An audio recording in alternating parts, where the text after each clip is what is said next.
hari-hari ini ada banyak peristiwa dalam kehidupan yang Tuhan izinkan. Itu bukan peristiwa biasa. Peristiwa itu adalah peristiwa seleksi. Jangan anggap peristiwa itu sebagai peristiwa biasa. Itu mengandung unsur ilahi. Kalau hari ini engkau mengalami berbagai macam peristiwa yang kau yang sedang kau hadapi, yang sedang mengeremukkan, yang sedang menghimpit, yang membuat engkau berada di puing-puing, jangan salah. Jangan salah ngambil keputusan, jangan salah belok, jangan salah, dan jangan menyerah. Kenapa? Karena peristiwa itu mengandung unsur ilahi. Bisa peristiwa-peristiwa itu adalah seleksi yang Tuhan lihat. Saya juga ingin bercerita tokoh lain. Adalah tokoh yang saya sebut sebagai orang-orang yang terbalik. Ada orang-orang yang masuk dalam seleksi, ada yang lulus, ada yang tidak. Tapi juga ada orang-orang yang terbalik. Contohnya siapa? Contohnya adalah Ahitofel. Siapa Ahitofel? Ahitofel adalah penasehat Daud, juga penasehat Absalom. Orang ini adalah seorang penasehat yang dimana setiap kali dia memberikan nasihat itu sama dengan apa kata Tuhan. Begitu tajam orang ini. Tetapi satu kali Ahitofel kecewa. Kenapa kecewa? Karena Daud membunuh Uria dan mengambil Batseba. Siapa Ahitofel ini? Ahitofel ini adalah kakeknya Batseba. Dia kecewa dengan Daud.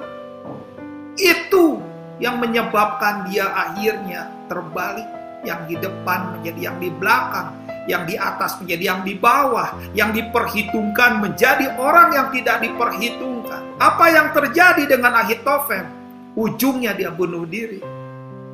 Hal yang mengerikan hari-hari terakhir ini, saudara. Siapa lagi orang-orang yang terbalik?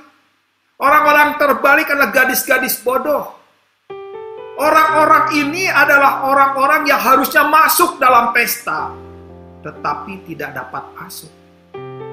Orang-orang yang berdalih, di mana mereka dapat undangan. Yesus bercerita tentang perumpamaan orang yang berdalih. Orang yang mendapatkan undangan tidak lagi masuk dalam pesta karena mereka menolak undangan. Orang yang harusnya masuk dalam pesta, mereka tidak dapat masuk dalam pesta. Orang yang tidak dapat masuk dalam pesta menjadi orang yang masuk dalam pesta. Inilah orang-orang yang terbalik, sama seperti anak yang hilang. Si sulung yang diam dalam rumah, ujungnya si sulung ada di luar rumah. Si bungsu yang di luar rumah, ujungnya ada di dalam rumah. Tetapi lihat di sini, orang yang tidak punya menjadi orang yang punya. Orang yang berisi menjadi orang yang kosong.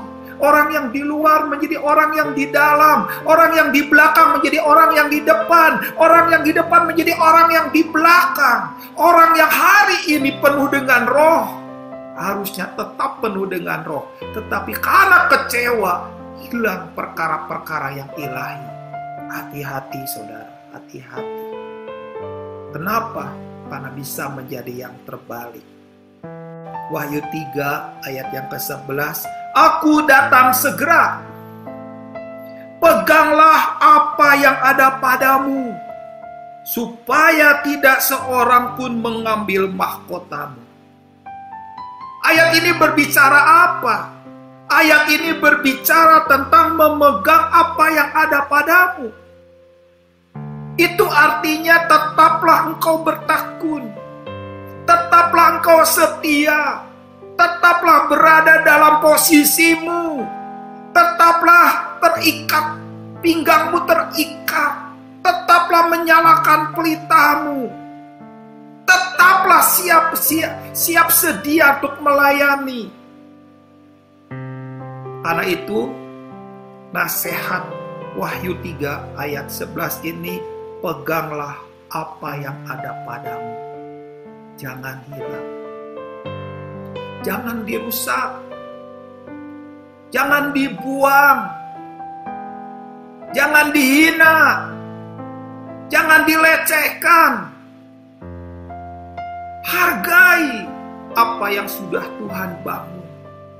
Hargai apa yang sudah Tuhan ditaruhkan dalam hati dan hidup kita. Apa yang sudah disematkan Tuhan dalam hati dan hidup kita. Kenapa?